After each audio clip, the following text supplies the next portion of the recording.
made a video a few months ago called People from the Past Predict Today, where I had a look at some videos of people in the 60s, 70s, and 80s predicting what life would be like today. And I love stuff like that. I love videos like that. I think there's so much to be said about people's perceptions of things from the past. And there's a channel by the BBC called BBC Archive, and it honestly has some absolute bangers on it. Some real insights into how people thought about things in the past. So today, we're going to be taking a look at examples of people from the past discovering modern things that we don't even really think of as new and interesting. Starting off with the internet, a video called 1994. Are you ready for the internet? I don't think so.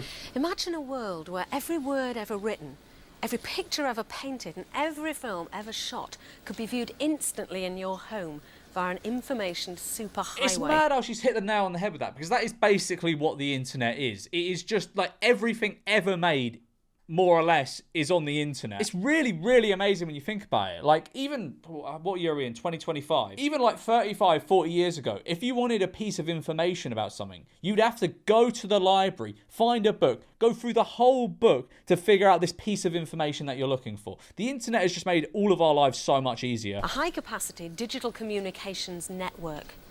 What that would mean is you could transform your home into a mammoth interactive entertainment centre with the odd stock exchange and shopping centre thrown in.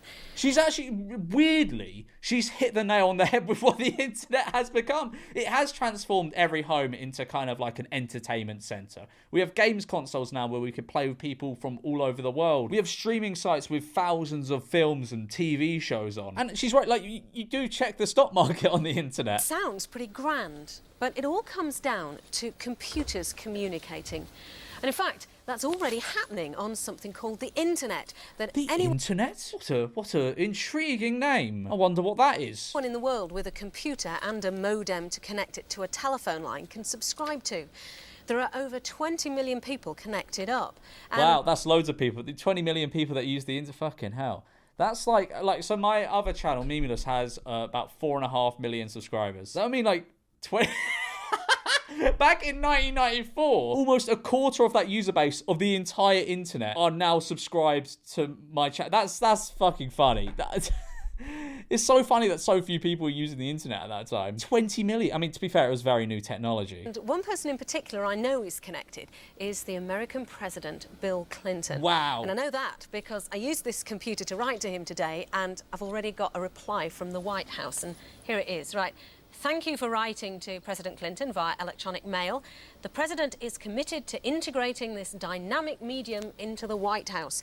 And it's interesting how, like, emails are just like the bane of my life now, and I'm sure the bane of a lot of yours. But it was obviously seen as like a very exciting thing back in 1994. Little did they know it was about to probably make their life a lot more boring. Probably more convenient, but more boring. A far more passive-aggressive way of communicating than just writing letters. But you can do more than just send messages on the internet. There's loads of useful information in here. You can get news, recipes, and I found this satellite weather map in there. Oh, wow. I can tell what's going on in that satellite weather map. To be fair, that is probably more useful than the fucking weather app on iPhone. That thing is so useless. Whoever's in charge of displaying the weather on that needs the sack. It's so shit. Like, I went out the other day and it said, oh, it's a bit windy, but it's mostly sunny. And I was like, okay, good. I'm going to go out. I'm going to get some shopping done. And I'm going to come back. I'll be in and out about an hour and a half. As soon as I step outside my flat, it fucking pisses it down. An almighty piss down happened. No app has ever been more wrong than the Apple Weather app. And there are interactive services as well. This is a shopping centre. And here it says it's just off the information superhighway. That's its address. And inside... Wait, is this before internet shopping? There's a flower shop, and it shows me the picture of the flowers. It's very nice flowers, but I'm guessing this is before internet shopping. It's just they use the internet to direct people to their physical stores. Order and tells me how much they cost. Then all I have to do is tap in the address I want them to go to, and of course I have to give them my credit card details to pay. Oh, right, okay, all right, yeah. I don't think those credit card details would have been very secure. It's probably just sending them in the form of an email. I don't think HTTPS had been invented yet. Okay, so internet shopping was sort of a thing, very much in its infancy. It's like RuneScape before the Grand Exchange became a thing. And there's even some stuff about us in here. Let me just find that for you, because we've just put some details on the internet about tonight's programme and some pictures as well. It's all good fun, But what limits the potential of all this is that it's relatively slow.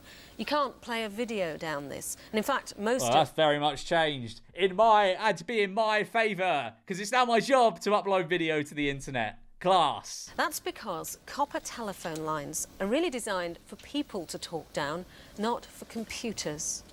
But with an information superhighway built with high-capacity fibre optic cables, you're not limited to shifting around text and the odd picture. You can send high-quality sound and video as well. So, when are we going to get all this then? I mean, a lot of places still don't fucking have this.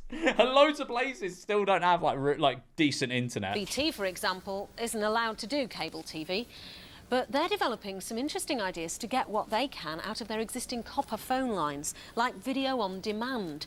We've got a setup here to show what they're aiming at.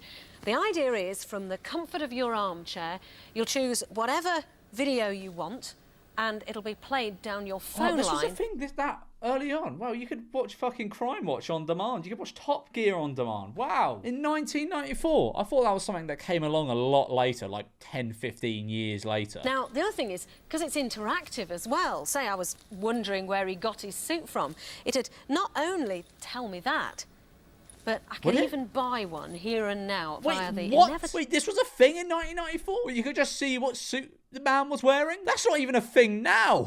Not only tell me that, but I could even buy one here and now. I think that recently became a thing on Instagram. Like with some people, they can like tag products they're wearing and I guess get a bit of commission. But really, in 1994? Via the inevitable home shopping option. Amani. Or is this just speculation? Is she just speculating here? I can't tell. Okay, well, I mean, she has been fucking spot on in this video. Like, this is 31 years ago. 31 years ago, she has predicted, basically everything she's predicted has happened. All right, now we've got 1997. Will internet shopping ever take off? I don't think so. The most talked about developments of the late 1980s has been the growth of the internet. Even the Queen mentioned it in her golden wedding speech this week. Bloody hell, the Queen mentioned the internet. The internet's famous now. But although it's clearly had a huge impact in lots of ways, there's also a growing suspicion that some of the early expectations of the way it would change our lives may have been exaggerated. I don't think so. The internet has fundamentally changed the world. It's like I think it's the single most defining invention ever. It's completely changed the world. It definitely hasn't been, what did she say? That some of the early expectations of the way it would change our lives may have been exaggerated. It's definitely not exaggerated. This week, a report from Verdict Research cast doubt on the significance of internet shopping in the next few years. I mean, the dot-com bubble, she's got a really smug smile, by the way, but there was the dot-com bubble, but still, it's like, it went down and then went back up and it's at an all-time high, isn't it? But look at how smug she is. We're saying that, I don't think this internet shopping will ever take off. Of internet Wait, look at her shopping smile. in the next few years. Niels Blythe, our only Yeah, she's like, reporting I don't think this internet shopping thing will take off. Long ago, in cyberspace, bold predictions were being made. By the end of the millennium, they said electronic commerce would be worth billions of pounds. Yeah, I mean, I'm sure it was. And we'd all be doing our shopping via computers. But that was way back when the internet was young. To find out what's really happening now, I need to boldly go on a journey. It's interesting how skeptical these people seem about like the most obvious thing ever. Well, it's obvious now. The most obvious thing ever, internet shopping. They're all like, yeah, I mean, we were all confident this was going to happen, but that was back in the early days of the internet, you know, when it was young and like we didn't understand what it was capable of. Of course, it's capable of being a fucking like shop. The first stop on I love these graphics, by the way. Wow. Amazing. Shopping trip is an unlikely one. A bakery in Whitby. What is this? Hello. Hello, I'm Mike John from Buthans. Let me show you what we're doing here. Okay. Grade A acting. Amazing. What they're doing is making cakes. Okay, right. I can't be asked to listen to this cake company. Let's hear Big Jeff talk. Some impact. Companies like Amazon.com, run by Jeff Bezos, selling books all over the world. How has the business developed over the last 2 years? When we opened Amazon, I love that transition. You weren't able to do transitions like that before the computer, were you? .com just a little over 2 years ago, in the first 30 days of being opened, we shipped books to more than 45 different countries. Amazon.com. Great. There was no need for a transition there of that magnitude, but they put it in anyway. I respect it. It has 2.5 million different titles in it. That is more than 10 times as many titles as the largest physical book superstores. Great, another transition. Amazing. Anyway, yeah, I don't think that internet shopping thing will take off. I think it's a little bit of a fad. 1994, the joy of online chat. For the uninitiated, online communications may appear to be the preserve of the businessman or computer buff. Or the paedophile. I use a number of online services, mainly CompuServe. What is it with these videos? They can't decide what they want them to be. Why don't they put a sofa on like a big green background and chroma keyed them out? Also, what is the music? Why is someone playing like a lute? Why is it so calming? They're talking about online chats. Being blind, I have found that the computer actually is, to use a copyrighted word, a window onto the world. Well, I use my dad's life. Jesus, these people that they've got on for this are fucking boring, aren't they? They speak so slow. Yeah, so I really like the computer and talking with my friends on the computer. It is very useful and convenient. I've started using email to communicate with a friend in the States and also a friend at Manchester University who are on the same system. Initially I started because I wrote some music and my friend was saying... Christ, this is dull. It's just the whole thing. They're just talking to people on a sofa who are all very boring about the internet and how they use chat rooms. Okay, now we've got something a little bit different. 1981 burger boom. Will US fast food conquer Britain? And welcome to another News Round Extra. Jesus, why? I don't know if it's not my sunglasses. Why was everything so washed out in like 1980s TV? Like, there's no saturation in this at all. He looks like a ghost. The once humble hamburger is the centre of it all. The burger barons are about to spend over £40 million this year on getting you and your families into what they call fast food centres. But for this massive investment to pay off, you've got to change the way... Sorry, his tie is so off. Why is it that wide at the bottom? I know it's not what he's on about. He's on about burgers. But I feel... Is that a normal tie? I don't think that's a normal tie. Why is it so fucking wide? And this is what you'll be buying, whether you eat in the restaurant or take it away. That looks so bland. Like, I mean, it's definitely the colour correction, but I don't know. You only get that from like kebab shops. The what's it? It's not polystyrene. The fucking plasticky kind of container. You don't get that from Mackey's or anything like that. Almost all the companies give out this kind of box with the hamburger inside, and of course, all the relishes inside the hamburger. Shit. That looks absolute shit.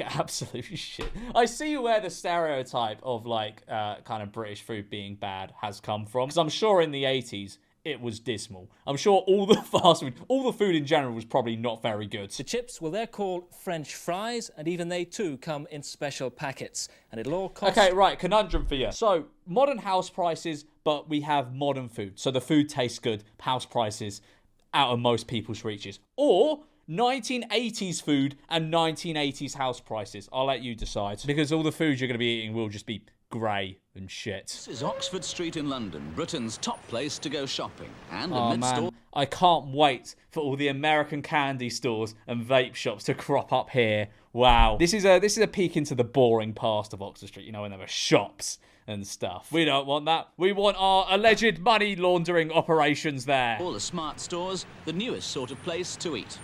Fast food centres like Trumps. this are just starting to spring up. I've never heard of that. When did that go out of business? Trumps. I know Wimpy was like one of the big ones in the 80s, and they've still got a few dotted around the country, but Trumps, I've literally never heard of that. I'd have thought like my parents would have at least referenced it if it was like somewhat popular. I can't find any information on this thing. Anytime I look up Trump's fast food restaurant UK, it just comes up with articles about Donald Trump. There's a few things about the actual restaurant. I don't think it's got a Wikipedia though. No, it doesn't have a Wikipedia. There's like so little information about Trumps online. Rival firms are spending millions battling for the best, most expensive onion rings and coleslaw. Yeah, I can see why they went out of business. Fucking hell.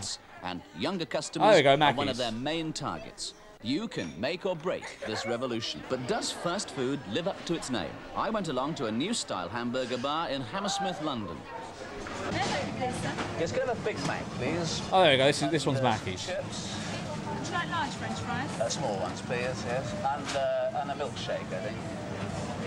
I think this was always bound to succeed, though. Like fast food, it was always bound to succeed because people are busy in the city. They just want something quick to eat. Not particularly good for you. Certainly, probably was worse for you in the 1980s. But of course, but it seems obvious now. Of course, fast food was going to be popular in this country. £1.52. £1.52. Right. Thank you very much. Right. Let's put the clock on that and see just how fast food really is. Now, I've come to the McDonald's just round the corner from our studios in London, but I could have gone to more than 50 McDonald's in the London area, and it would have been exactly the same. 50 already? When did McDonald's come to the UK? 1974. Okay, right. So they've given them about like 7 years before they've made a news thing about them. Seems a little bit out. It seems a little bit late. Surely doing it in like 1975 should have been when you were doing this, because then it was kind of new and novel. Whereas now it's been around for like the better part of a decade. Thank you very much. Well, that's 25 seconds. Fucking hell, it's not like that nowadays. Like I've had times where I've waited 40 minutes for a meal in McDonald's recently. Well, maybe not. I haven't been in McDonald's in a while, but like a while. Like last time I went in a McDonald's, I think I waited about 30 or 40 minutes for my food. Hardest hit in this revolution could be Britain's original fast food, fish and chips. The high cost of fish makes the cheapest of the burgers just about the same price. But most experts I talk to think that whatever happens, there'll always be fish and chips. Yeah, and they're right. There will always be fish and chips. There's always going to be a demand for it because fish and chips is fucking class. Okay, now we got a bit from BBC News from 1983 when seatbelts became compulsory. Bloody woke nonsense. Good morning. I see you're wearing your seatbelt today. That's correct, yes. Is this simply because of the law? Indeed, I've never worn it before. I prefer to be free when I'm driving, but I'm aware that the law aren't going to enforce things. It is weird to think that seatbelts just haven't always been compulsory. I didn't even realise they weren't compulsory for a time until I saw this video. And he seems a bit, I mean, he's very Britishly pissed off. He's not kind of like going on a tirade. He's not ranting. He's just like, well, if I had it my own way, I would not be wearing this bothersome seatbelt, but it is what it is. I must follow the law. Well, figures have proved in the continent that even though the number of people wearing seatbelts went up. I got the word seatbelt there. No idea what else he said. Hang on, let's try and go back and listen a bit harder. Well, figures have proved in the continent that... No idea. Absolutely no idea. Is he speaking Shakespearean English? Is this from that long ago? Even though the number of people wearing seatbelts went up, there's no decrease in the amount of accidents. So even though you're... Yeah, but that's not the point of a seatbelt, is it? It's not to decrease accidents, it's to decrease deaths and injuries. Liable to £50 fine? Yeah.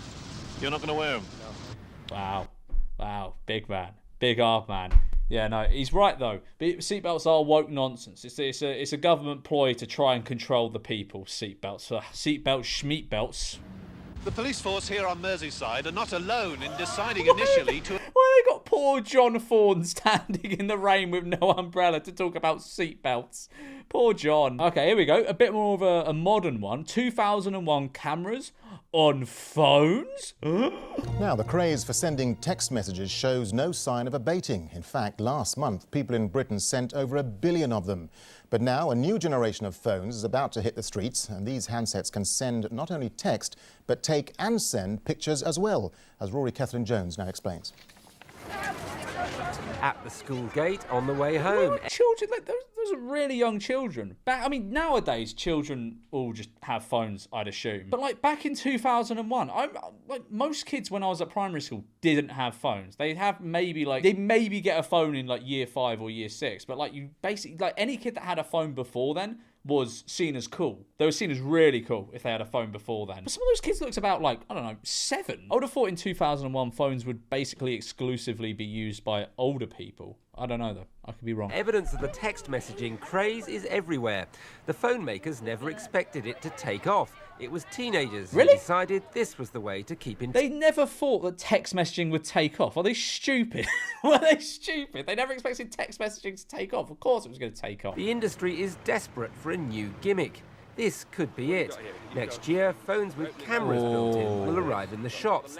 The idea is that that's thick as hell. Look at that. Look at the size of that wedge. How many megapixels do you think are in that? Wherever you are, at Buckingham Palace or on the bus home, you're not going to get a good picture on that. You can send your friends or family a photo with a message attached. Okay, that's actually a lot better than I was expecting it to be. I was expecting it to be awful. It brings a whole new dimension to the mobile phone industry, allowing people to take images, send them, and for people to receive not just colour images. How long do you think it took for someone, like how many pictures in from like when the first camera phone sold? How many pictures in do you think it took for someone to send a picture of their penis? I'm going to guess it was the 25th picture ever sent. The whole mobile phone industry is desperately hoping that in a year or so we'll all be sending these kind of messages. Imagine just getting that.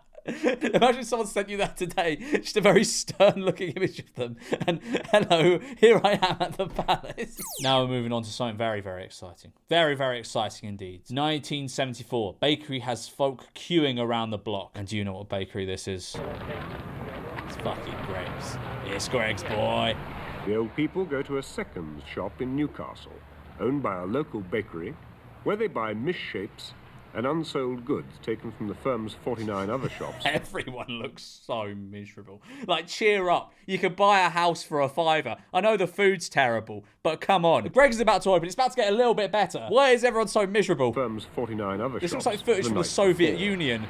There's not a single smile here. The shop stops wastage because the food would go to pig farms if it wasn't sold, say the owners. They refuse to sell the seconds in bulk to hotels and restaurants on moral grounds. Is it, in fact, second Okay, rate? right, so from what I could tell, this Greg's, I mean, maybe this was the business sort of plan of Greg's in the beginning, was to sell food that wasn't good enough to go into like actual shops and restaurants, but they didn't want to waste it on like pig feed and stuff, so they'd sell it at a really cheap price to people. Right, there's not a lot to say about this. They're just interviewing some very slow-talking people in the queue. People buying pies here and cakes and scones. Classmate, speak a bit faster. I'm glad you're enjoying one of the first Greg's, but come on, speak a little bit faster. I need to keep my retention up. 1986, satellite navigation for cars of the future. I don't think this... So I think from what I've watched about a minute of this video just kind of in preparation, and it's not like the other ones where it's like people from the past discovering something new and modern. It's kind of speculative. This is a speculative video, I think. In 13 years, 3 months and 5 days, the 21st century will be with us. Wow. Will this be the shape of cars to come? It's your car, I No, assume, that looks shit. That looks dreadful. I mean, some cars kind of look like that, but not really. This one, it looks more like it looks weird. I don't know why it reminds me of like a Honda people carrier, like something like that. Maybe a bit older. I don't know. It does look like something like that, like an old Honda, like that. It's your car, I assume, is it, Peter? I'd never drive anything else. What an impractical way of opening the doors. That looks so terrible. Why would you ever think that would be a thing? You idiots. As I get inside it, you'll see a few differences. It's a concept car, designed and built specially to try out new ideas. It's mad how, like, whenever like a car manufacturer makes a concept car, it's always the coolest thing ever, and then they never make them. It's so disappointing. And the main thing you notice is no instruments. What you have instead... You know what? A Tesla, there is a Tesla with a steering wheel that's actually like that. Doesn't look very practical or effective, but there is a Tesla steering wheel that looks like that. Is a screen which lights up. That is a thing. And the system even includes this. It's a satellite navigation system which gets you where. The sat-navs are a thing. They did become a thing. They didn't become a thing like this, though. You didn't have to, like, insert sheets into your car to be able to tell where you are. You want to go with the minimum of right, hassle. no, it's not a sheet. I thought it was like a sheet you had to put in the car. No, it's a very big screen, very orange. Right, well, I'm going to leave it there for this video. What do you think is going to happen in the future? Do you think we will have... Well, I mean, we've already got I was about to say, do you think we'll have self-driving cars? We've already got those. Do you think we'll have flying cars? Do you think we'll have internet shopping? Let me know in the comments.